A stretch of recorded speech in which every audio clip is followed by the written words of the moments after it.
แล้วเนี่ยมันอยู่ใกล้น้ำตกมากเลยโอ้ใหญ่มากเลย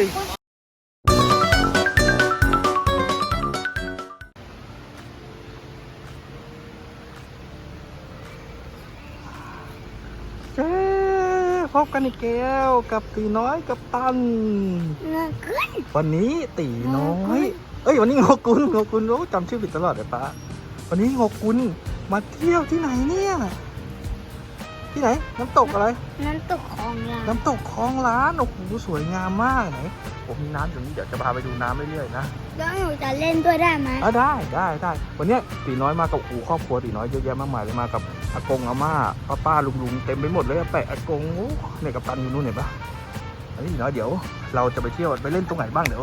ติดตามไปดูกันดีกว่าเนาะแต่มีชูชีพ2 อันสไปเดอร์แมนกับงูคุณแต่อาจจะไม่ต้องใช้เพราะอาจจะมันน้ำตื้นเนาะมันไม่ตื้นถ้าเดี๋ยวใช้แล้วค่อยมาเอาไปเล่นเนาะโอเคเราไปดูกันเราไปสำรวจกันดีกว่าว่าจะไปเล่นตรงไหนดีเนาะไป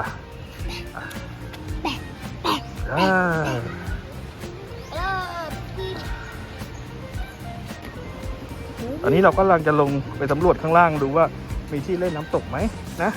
โอเคลงไปสำรวจข้างล่างแล้วดูดีกว่าหรือว่าลงไปให้สุดเลยฮะมันมีทั้งบันไดมีทั้งสะพานเต็มไปหมดเลยเดี๋ยวลงไปดูกันไปลงบันไดก่อนไปน่ะเขาเดินนะไม่มีที่กั้นเลยตรงนั้นไม่มีที่กั้นอันตรายเนาะเหมือนลำธารเลยใช่ลำธารปะคล้ายๆเขาเรียกลำธารเนี่ยตรงนี้ลำธารที่มาจากน้ำตกลำธารน้ำตกเนี่ยโง่คุณเอาโง่คุณน้ำตกใหญ่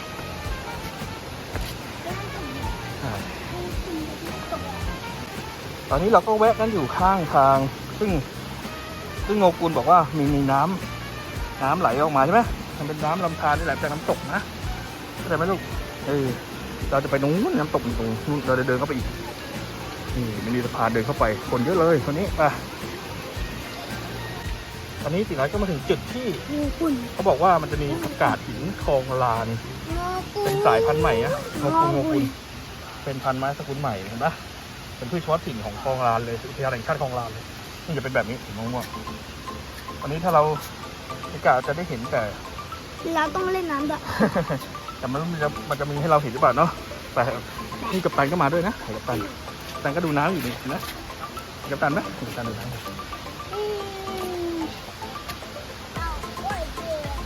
แล้วมาตอนนี้เดี๋ยวกัปตันก็ใกล้จะมาถึงน้ำตกใจนู่นเห็นรูปแววๆเห็นแวบๆตรงนี้เลยโอ้สวยมากเลยเดี๋ยวน้อยโอ้ทางเดินกว้างนี่มีทางเดินด้วยโอ้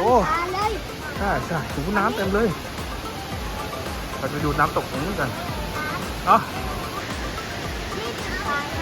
โอ้นี่คือน้ำตกของร้านโอ้โหสวยมากเลยไม่ติดน้อยเรามาถึงยังไม่สุดยังเดินไปได้อีกมันมีทางเดินอีกให้กับตันก็ดูอยู่มีทางเดินต่ออีกเดี๋ยวไปดูอีกป่ะเฮ้ยไม่ใช่ลงไปข้างบนดีน้อยไปข้างบน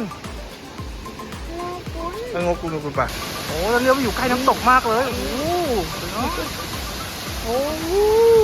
ใหญ่มากเลยมันก็สิ้นสุดอยู่แค่ตรงที่คนเยอะๆเนี่ยคนเยอะเราเลยไม่อยากไปเราเลยดูตรงนี้นี่น้ำตกเต็มเลยอันนี้ตีน้อยอยู่ใกล้มากเลยเนี่ยโอ้งกุลอยู่ใกล้มากเลยเนี่ยเนาะสวยไหมตันสวยปะไอ้น้ำกระเด็นใส่หน้าโอ้ไอ้น้ำกระเด็นละโอ้สวยมากเลยจับหรอกมันไม่ตัวเล็กหน่อยเดียวไม่รู้สึกอะไรหรอกน้ำเคยโดนจับปะไม่โดนนะหรือว่าโดนแต่ไม่รู้สึกมาดิลงมาดิมาได้พาเดินไปตรงนี้เดี๋ยวดิพาเดินตรงนี้จะมีน้ำแรงมากเลย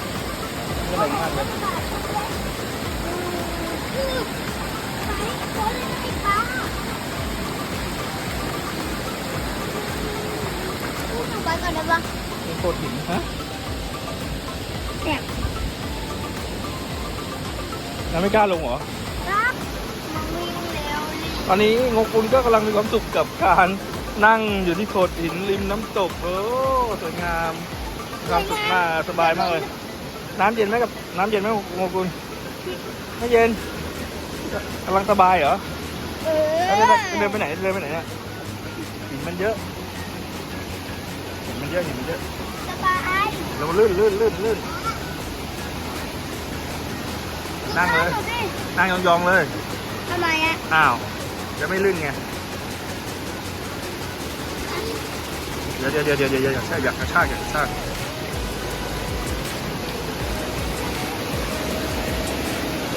โขดหินมันเยอะระวังลื่นโอ้นี่เราอยู่ใต้น้ำตกน้ำไหลมาแรงมากเลยเนี่ยโอ้โห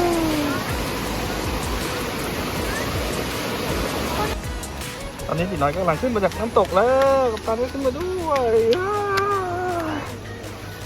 เหนื่อยไหม ไม่เหนื่อย เออ หนูไม่เหนื่อย จะไปดูอะไรกันต่อดี จะไปเล่นตรงน้ำลึก รอ ๆเขาตรงทางนี้บ้างไหม ฮะเพิ่งเราขึ้นมาไม่เหรอทางเนี้ยลงทางนี้เหรอเดี๋ยวเพิ่งโอ้มันลึกอ่ะ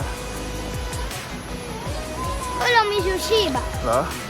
ไม่ได้เล่นจริงเพราะว่า คุณ มันมีน้องงกุลมีปลาเยอะมากเลยเพื่อนโอ้โหน้องๆนี่ปลาเยอะแยะเลย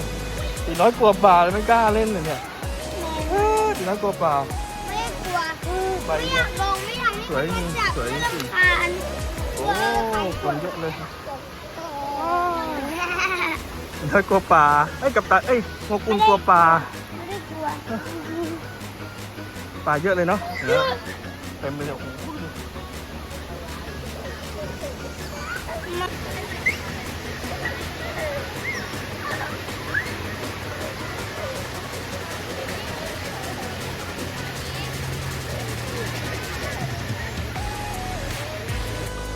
นี่เดี๋ยวจะมีกำลังขึ้นไปแล้ว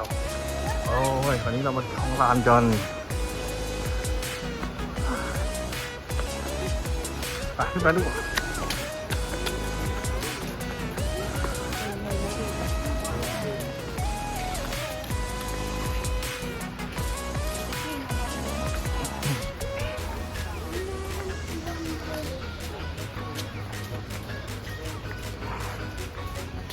เล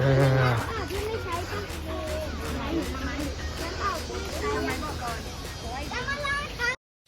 อย่าลืมติดตามตีกับตันนะครับ